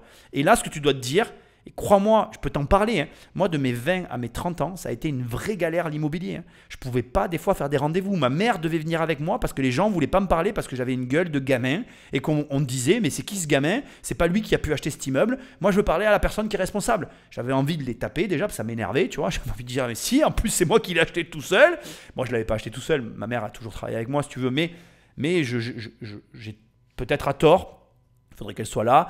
J'ai, sur certaines opérations, été moteur de l'opération. Et quand tu as en face de toi une personne qui vient pour t'acheter un logement et qui refuse de te l'acheter à cause de ton jeune âge, c'est très énervant. Et crois-moi, tous les subterfuges que tu peux faire du style costard, tu peux faire tout ce que tu as envie, j'ai tout essayé. Ça ne marche pas en fait. C'est un problème qui est lié à ce que je te disais tout à l'heure. Les gens ont un jugement, ils n'acceptent pas que quelqu'un de plus jeune réussisse que mieux qu'eux. C'est pareil, dans ma famille, un jour, j'ai eu un meilleur salaire que quelqu'un de beaucoup plus vieux que moi, qui avait fait carrière, qui était responsable et tout. Je gagnais mieux avec lui, il l'avait hyper mal pris. Moi, j'en avais rien à brère.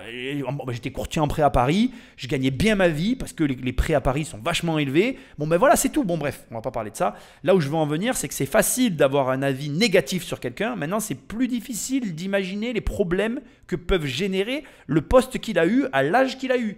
Je pense, et je te le dis, qu'à la Générale des Eaux, quand il est rentré, il devait y avoir beaucoup de personnes qui étaient plus âgées que lui.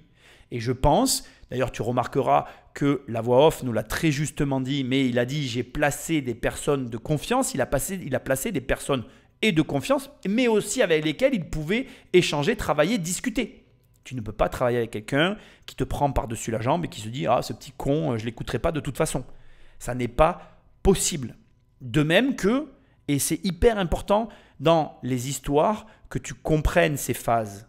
La phase Lazare lui a aussi montré comment croître. Et dans l'entrepreneuriat, il y a plusieurs façons de croître. Et l'une des façons qui est carrément sous-cotée, c'est l'intégration. Je réintègre des entreprises à ma société.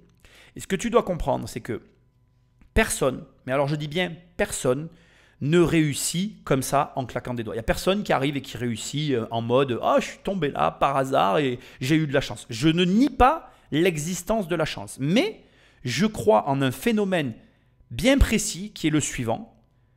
Apprentissage, opportunité, chance, dans cet ordre. Je m'explique. Il y a toujours une phase d'apprentissage. Et c'est hyper important pour moi de te souligner ici, encore une fois, que sans Lazare, non seulement tout ça ne serait pas arrivé, mais c'est limpide dans mon esprit que les choix qui sont en train de se mettre en place quasiment immédiatement, parce que comme c'est dit ici, c'est tout à fait vrai, Jean-Marie Messier a tout de suite cherché de la croissance externe au-delà du secteur de l'eau parce que le secteur de l'eau était limité. Et c'est d'ailleurs hyper intéressant de constater qu'il a choisi une stratégie dont je suis convaincu qu'il a simplement observé chez Lazare. Maintenant, je te pose la question, parce que l'opportunité et la chance, je vais te dire quelque chose, on ne va pas en discuter, ça ne sert à rien.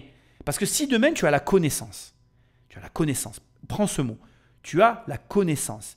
Si tu as la connaissance d'une méthodologie de travail qui rapporte beaucoup d'argent, qu'est-ce que tu vas faire? Tu vas l'utiliser.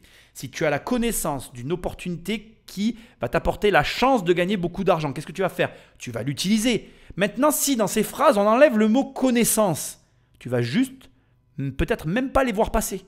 Ça va passer devant ton nez, tu les verras jamais. Et ça fait la différence entre ceux qui réussissent et ceux qui ne réussissent pas.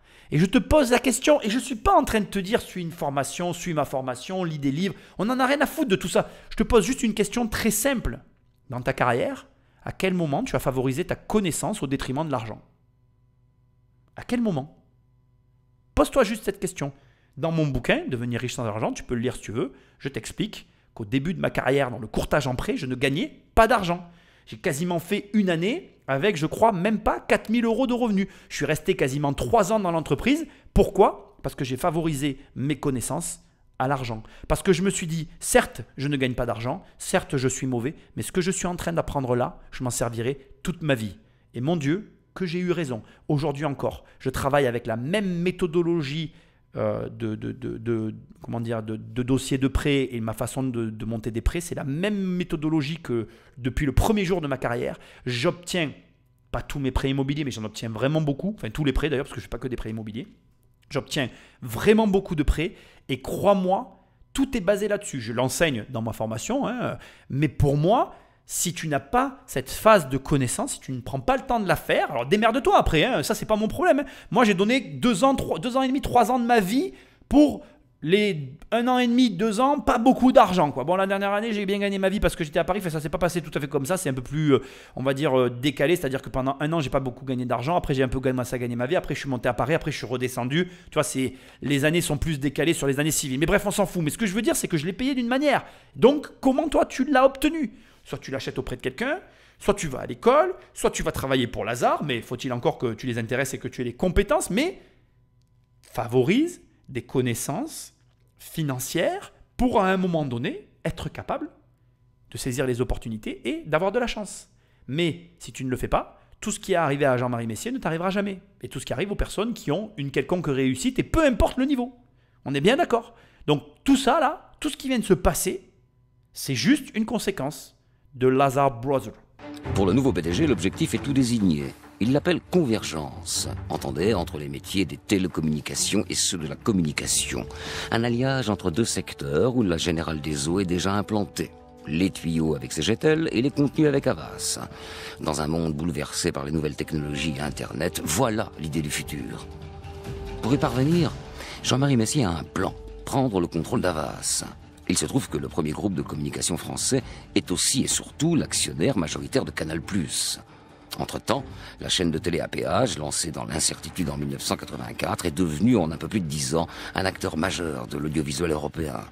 À sa tête, Pierre Lescure, qui a succédé en 1994 au fondateur André Rousselet. Le 9 mars 1998, l'annonce est officielle, la Générale des Eaux absorbe Havas.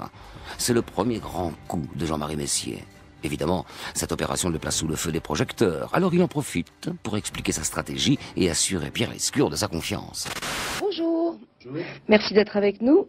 Vous êtes présent, on l'a vu, dans deux piliers, le service aux collectivités, la télévision. La télévision, vous avez envie de vous impliquer davantage, d'être, je sais pas, Francis Bouygues, Ted Turner. Vous avez des modèles comme ça qui pourraient vous inspirer? Moi, je crois qu'à chacun son métier. J'ai la chance que le groupe Général des Eaux soit depuis l'origine de Canal+, actionnaire de Canal+. Et Canal+ a à sa tête un patron qui s'appelle Pierre Lescure, que je considère comme le plus grand patron de l'audiovisuel européen. Moi, mon ambition pour le groupe Général des Eaux, elle va un petit peu au-delà de la télévision, c'est de créer un groupe de communication au sens de la communication de demain. C'est-à-dire de considérer qu'il n'y aura plus de différence entre le téléphone, l'écran d'ordinateur et l'écran de télévision. Et c'est finalement ça qu'il faut mettre ensemble. Mon ambition, c'est de créer les moyens de développer un groupe de communication français basé sur notre culture et qui soit capable d'être compétitif sur le plan international. Pour moi ici, en fait, on est dans la continuité de ce que j'ai dit tout à l'heure et finalement, avec tout ce que je t'ai dit, ça paraît tellement évident. Alors ce que je trouve énorme, c'est la vision de Jean-Marie Messier à ce moment-là, quand il te dit « Attends, il faut quand même recontextualiser, on est en 98, Internet est tout sauf ce qu'on connaît actuellement ». Et on parle de cette rencontre, on parle d'il y a 24 ans en arrière, au moment où j'enregistre cette émission, il y a 24 ans en arrière, ce mec a dit « Je ne veux plus de différence entre mon écran d'ordinateur, mon téléphone et la télévision ». On est en 98, l'iPhone ne sort que 10 ans plus tard. Je ne sais pas si tu réalises la phrase qu'il vient de prononcer, c'est visionnaire. Donc, Tu ne peux pas lui enlever ce côté visionnaire. Et d'ailleurs, je l'ai déjà dit dans pas mal d'émissions, dans toutes les sociétés, il faut qu'il y ait un visionnaire. Il faut qu'il y ait un gars qui voit, qui a une vision à laquelle on essaye de se coller. C'est presque un poste en fait. Un poste qui est trop souvent mis de côté dans les sociétés, ce qui crée beaucoup de problèmes. Bref, exceptionnel ce qu'il vient de dire. Pour moi, je suis subjugué. Je vais même te dire que je ne le savais pas en fait. Il faut que je fasse cette analyse pour le découvrir. Je suis bluffé en fait de ce qu'il a pu dire. Maintenant, je veux revenir sur Lazare, la succession et la situation actuelle de Jean-Marie Messier rachète Canal+. Là, on n'est plus du tout… Alors certes, on te dit oui, c'est un coup de maître, mais pas du tout en fait. C'est juste un coup logique. C'est juste un coup de quelqu'un qui a une boîte, qui justement a de l'ambition et qui est visionnaire, qui se dit « Ok, moi je suis sur un marché qui est quand même relativement verrouillé, parce que je ne sais pas si tu sais comment ça fonctionne les concessions de l'eau, mais en gros, tu prends des marchés sur des villes, tu as un nombre de concessions, tu opères sur le marché français, il y a X communes, bon, tu vas ouvrir des nouveaux compteurs parce qu'il y a des constructions, etc. Mais globalement, grosso merdo, tu ne vas pas avoir des croissances de ouf. Par contre, c'est une rente. Tu es assis sur un paquet de pognon, comme ils l'ont dit au départ, et tu gères de l'argent, d'où l'investissement dans Canal+. Mais là, on a un gars qui se dit, ok, je ne vais pas juste me contenter d'investir, je vais passer la seconde et je vais créer un groupe. Mais ce qui est intéressant, c'est cette capacité qu'il a eue à se dire, ok, qu'est-ce que j'ai ?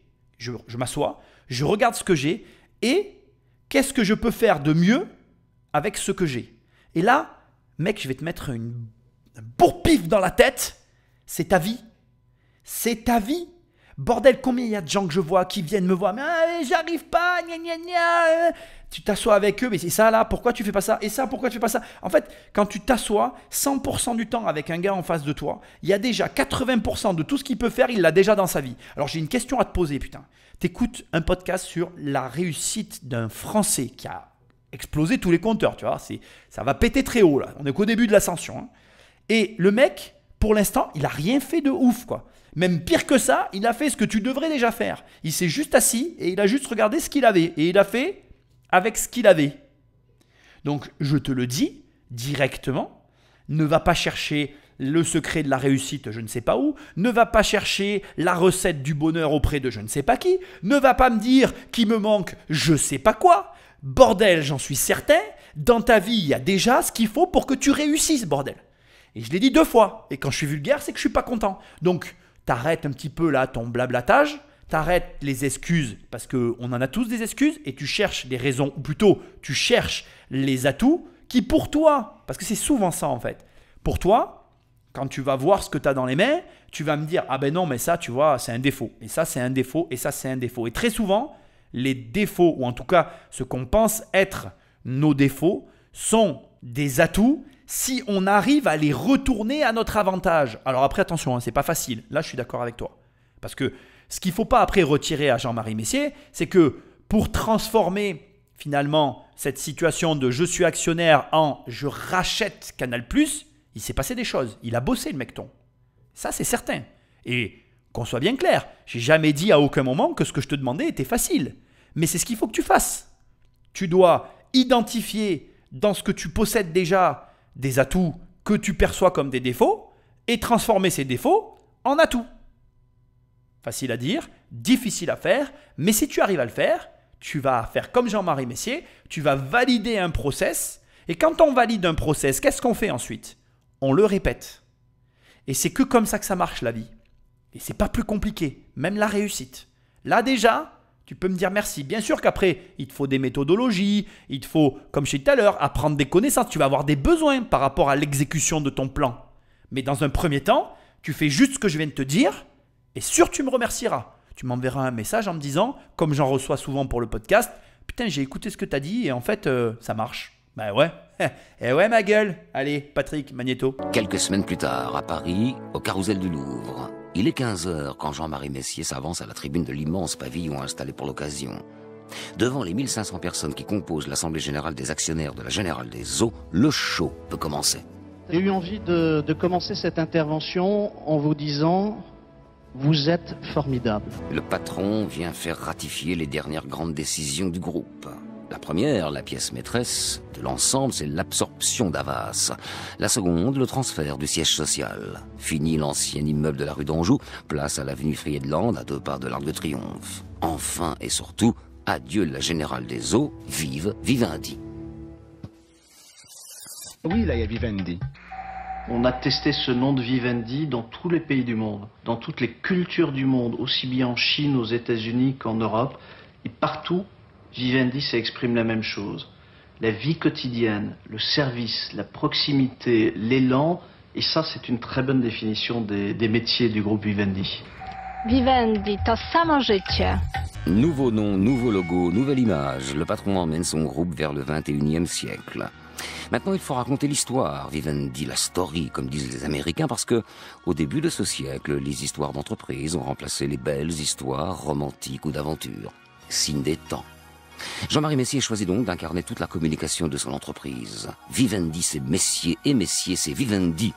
Comme disait Louis XIV, l'État, c'est moi. La France se passionne pour ce jeune dirigeant qui bouscule les conventions d'un milieu si souvent discret. Il met en scène, et surtout, il se met en scène.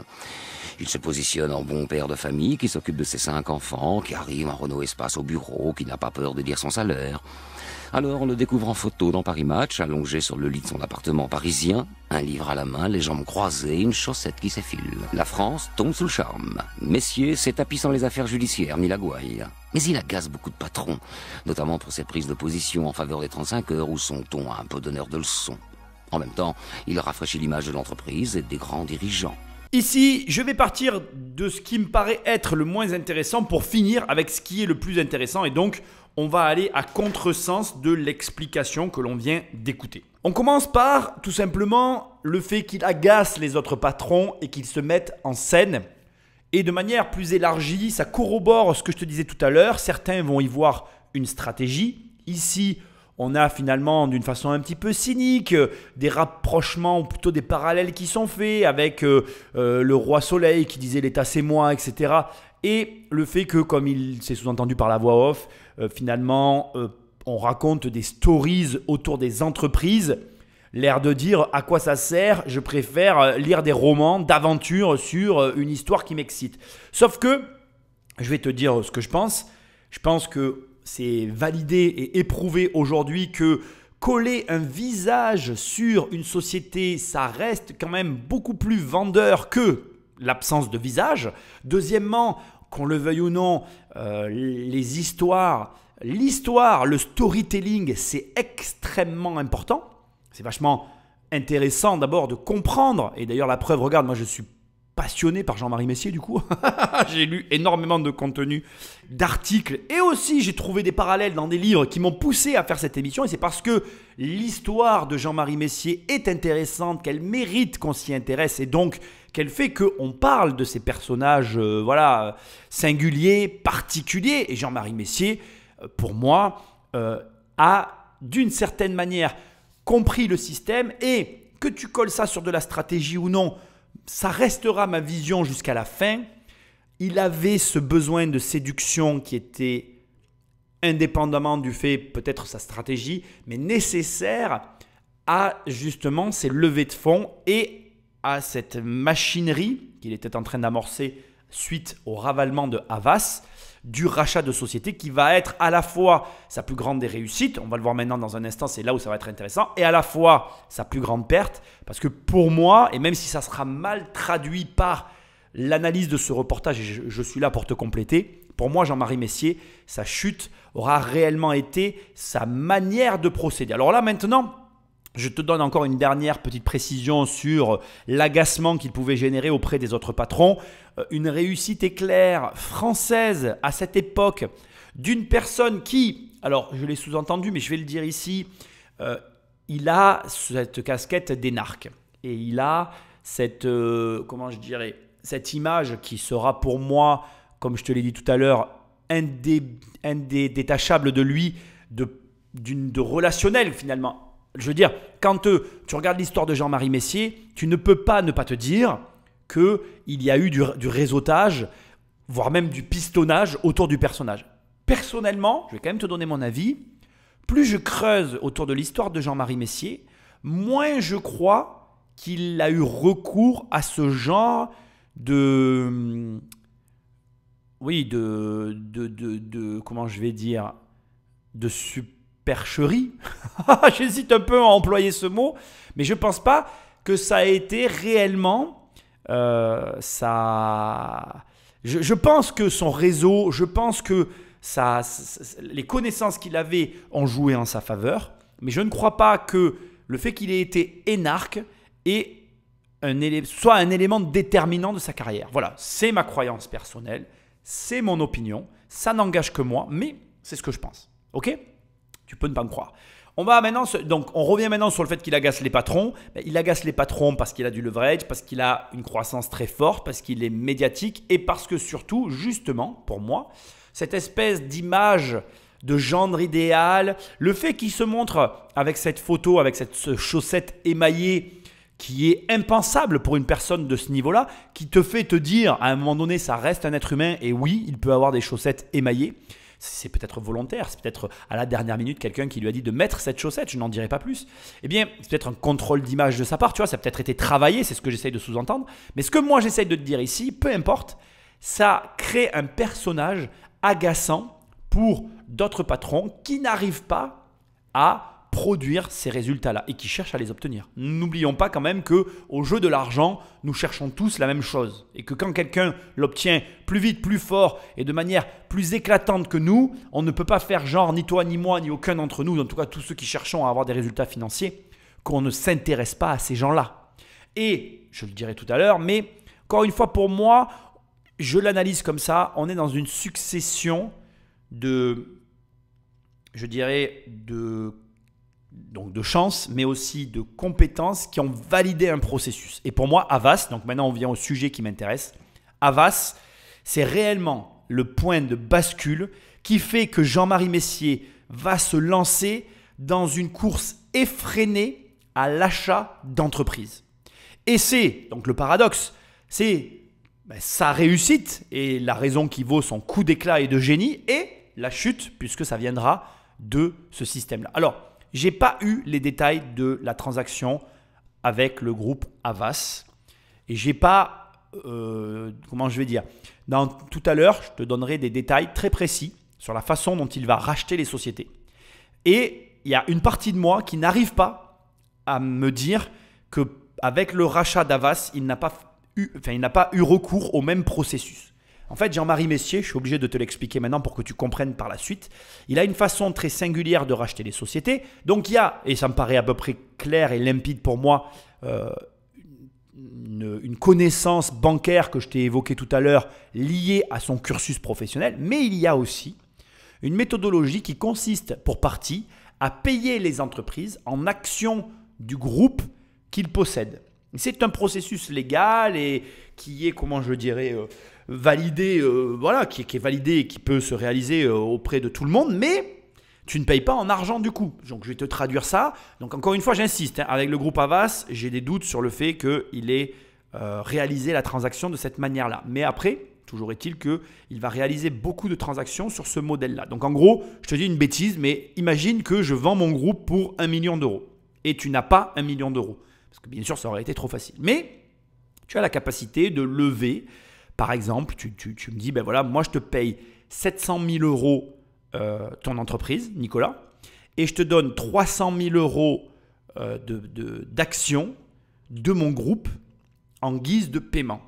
Et donc, au global, tu as bien 1 million d'euros, sauf que tu vas avoir pour partie, eh bien, l'argent sonnant et trébuchant en virement sur ton compte bancaire, puis, pour autre partie, l'argent sous forme de titres détenus par toi, assortis, souvent, c'est comme ça que ça se gère en fait, c'est souvent assorti de conditions. Tu ne vas pas pouvoir vendre tes titres. Alors d'abord, tu vas forcément céder un volume de titres important à une personne, ce qui veut dire que la personne, si elle vend tous les titres au même moment, elle va avoir une influence sur les cours. Donc généralement, ce genre de transactions sont assorties de conditions de vente, premièrement. Et deuxièmement, il peut même y avoir des conditions d'écoulement. C'est-à-dire que, par exemple, tu ne pourras pas vendre plus de tant de titres par an sur X années, blablabla, pour maintenir le cours et pas faire baisser de façon anormal finalement le cours d'une société. Après, on va avoir l'occasion de reparler de toute cette histoire. Moi maintenant, je vais me concentrer sur le groupe Havas pour que tu comprennes de quoi il est question et que tu comprennes bien ce qui s'est passé. Donc le groupe Havas, qu'est-ce que ça a généré? Ça a généré en fait le début. Alors ça a généré aussi, comme tu l'as entendu, le changement de nom, le déménagement, ça a généré plein de choses, mais ça a généré aussi le début du découpage de la société. Comment? Bien déjà, il y avait une partie télécom, donc, au travers de CGTEL. Après, il y avait une partie plutôt, on va dire, pôle communication qui se divisait en 2 sous-parties, l'édition, le multimédia et la publicité. Là, on était vraiment dans les activités de Havas. Et puis, c'était traité à part, le groupe Canal+, même si c'était lié, c'était quand même indépendant puisqu'on était plutôt sur de la télévision. Il faut que tu saches quand même, c'est hyper important, c'est que cette année-là, d'accord, en 1999, Vivendi va dégager 10 milliards de francs de résultats d'exploitation. Donc ça, il faut aussi comprendre qu'à partir de là, on va rentrer dans une course effrénée et qu'à la fin, tu vas avoir des actionnaires qui vont se plaindre des pertes de Jean-Marie Messier. J'anticipe un peu la fin, mais tu la connais. Mais c'est vraiment important de comprendre les mécanismes qui conduisent des patrons comme celui-ci, donc je parle là de Jean-Marie Messier, les mécanismes qui lui permettent d'avoir de l'argent. C'est-à-dire qu'à un moment donné, ce mec-là a fait gagner beaucoup plus d'argent que tous les autres à un petit groupe de personnes. Et qu'est-ce qui se passe demain si, on revient au petit exemple que je t'ai donné, imagine tu achètes ma boîte, tu achètes ma boîte, et que moi je devienne ton actionnaire, et que tu me fais gagner plus d'argent en étant ton actionnaire qu'en étant le patron de ma société. Qu'est-ce que tu crois que je vais me dire dans ma tête? Je vais racheter des actions. Je ne vais pas vendre mes 300 000 euros d'actions placées. Je vais plutôt aller chercher 100 000 euros de plus parce que je me dis, bordel, le mec qui a acheté ma boîte, il est vraiment bon et je vais vraiment gagner de l'argent grâce à lui. Et ce que j'essaye de te dire ici, c'est que c'est le même mécanisme qui s'est passé vis-à-vis des différentes personnes qui ont composé l'actionnariat de Jean-Marie Messier. Il se retrouvait face à quelqu'un qui faisait gagner de l'argent. Et comme il faisait gagner de l'argent, qu'est-ce que ça incite quand tu fais gagner de l'argent à quelqu'un? Il en regagne. Alors, parmi, tu vois, les éléments que je veux aujourd'hui mettre dans le podcast, parce qu'il me semble primordiaux d'être nommés. C'est pas pour ça que Jean-Marie Messier est blanc et ou exempt de toute truanderie ou fourberie. Je ne suis pas en train d'essayer de laver son honneur. Je veux juste te montrer quand même ici une interview, alors écrite, qu'il a répondu à un journaliste par écrit. Je voudrais te retranscrire les propos qu'il a tenus sur des questions que j'ai trouvées très intéressantes et aussi pour te montrer les enjeux à cette époque-là que pouvait représenter un groupe comme celui-là. Parce que dans le groupe, donc, il y avait, comme je te l'ai dit tout à l'heure, le multimédia, le télécom, la télévision, mais il y avait aussi la Générale des Eaux. Et le problème, c'est que quand tu possèdes des entreprises comme la Générale des Eaux qui travaillent avec des communes et donc qui travaillent avec des communes et qui ont des contrats avec ces communes, mais qu'est-ce qu'il y a avec ces gens-là? Eh bien, il y a une problématique de pot de vin. D'accord? Donc regarde, à l'époque, quand on lui pose la question « Qu'est-ce que signifie l'éthique pour vous, monsieur Jean-Marie Messier ?» Jean-Marie Messier répond « Notre conception de l'éthique a des applications concrètes. Par exemple, le respect scrupuleux sur le plan national et international des législations en vigueur, comme des règles contre la corruption qui sont impératives. Leur non-respect entraîne l'exclusion du groupe. » Point. C'est ça, c'est clair pour lui. À ce sujet, il insiste. Il dit « Je vous confirme l'arrivée en mai à mes côtés du magistrat Sylvie Darvisné. » Donc en fait, il fait appel à un magistrat. Donc il a dû attendre que la magistrature accepte sa démission du Conseil supérieur pour pouvoir l'embaucher. Et ce magistrat allait avoir en interne dans son groupe à sa charge la supervision et la préparation d'un code éthique complet décliné en termes pratiques afin de permettre à ce que les employés n'aient pas des comportements douteux vis-à-vis de certains de leurs clients par rapport à certains autres de leurs clients. Donc un exemple, d'accord? Est-ce que Vivendi pouvait sponsoriser un club de foot d'une municipalité dans laquelle, en fait, Vivendi, elle avait le contrat de la régie des eaux. Et tu vois, et c'est vrai que quand tu réalises, en fait, tout ce que ça pouvait impliquer de gérer un groupe comme celui-là, tu comprends que ce mec-là, qui a eu cette démarche, d'un certain côté, je ne peux que lui accorder du crédit et j'ai pas vraiment, en ce qui me concerne, de doute sur le fait que ça a été quelqu'un de droit, même si, je dois quand même te le dire à ce stade, il a eu des affaires qui l'ont incriminé pour, entre autres, de l'abus de biens sociaux et aussi de la comptabilité que je qualifierais d'imaginative, d'accord? En gros, il a joué de la compta, mais je suis désolé de te le dire, premièrement, tous les chefs d'entreprise le font, jouer de leur comptabilité, parce que parfois, voilà, tu dois prendre des décisions et c'est pas systématiquement illégal.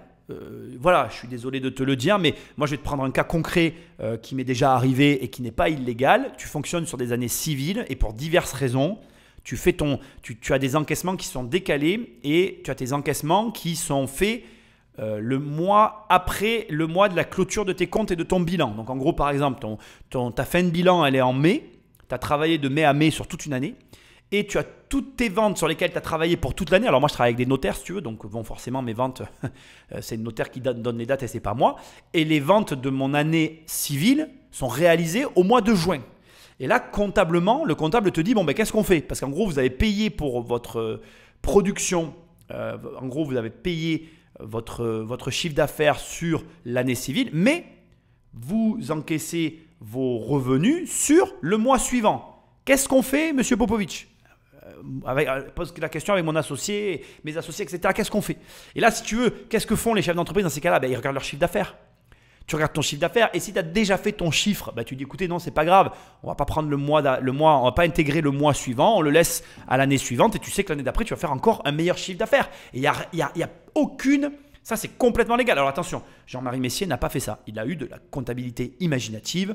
Il a joué de sa comptabilité. On peut aller beaucoup plus loin et faire des choses illégales. Je n'ai pas fait des recherches sur ces affaires, je tiens à te le dire, parce que je vais t'expliquer pourquoi. J'ai encore d'autres choses à te dire à ce stade, mais je vais quand même t'expliquer des choses aussi hyper importantes sur l'abus de biens sociaux. Justement, il a été accusé d'abus de biens sociaux. Sauf qu'il y a un truc que tu dois savoir, et tu vas le voir dans l'émission, mais tu le sais déjà. Jean-Marie Messier, il a eu une entreprise internationale et il était domicilié aux États-Unis. Sauf qu'aux États-Unis, l'abus de biens social n'existe pas. Donc, c'est très facile de dire Jean-Marie Messier a fait de l'abus de biens social d'un point de vue français, mais d'un point de vue américain, ça n'existe pas. Donc, c'est compliqué de dire oui, non, peut-être, pourquoi? Aux États-Unis, on considère que sans le chef d'entreprise, il n'y a pas d'entreprise. En France, on considère que sans le salarié, il n'y a pas d'entreprise. Donc, du coup, en France, l'argent de l'entreprise, il appartient à tout le monde, alors qu'aux États-Unis, l'argent de l'entreprise, il appartient au patronat. Donc, si tu veux, c'est des points de vue.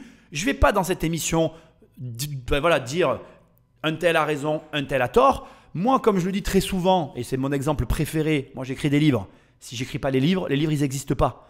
Donc à partir de là, point à la ligne. C'est pareil pour tout le reste. Si le gars qui crée la boîte, il ne crée pas la boîte elle n'existe pas. Je ne suis pas en train de dire que les salariés ne font rien. Je ne suis pas en train de dire que je crache sur le travail des salariés ou que l'argent n'est pas à eux. Mais je suis désolé, d'ailleurs on le voit bien en fonction des patrons qui sont à la tête des entreprises. Les dites entreprises ne se comportent pas de la même manière. C'est bien que le patron, ce n'est pas tout le monde qui peut l'être déjà premièrement et il a une importance relativement importante, sans vouloir faire de pléonasme, mais j'en ai quand même fait un, dans la fonction qu'il occupe au sein d'une société. Après, chacun voit les choses comme il veut. Voilà.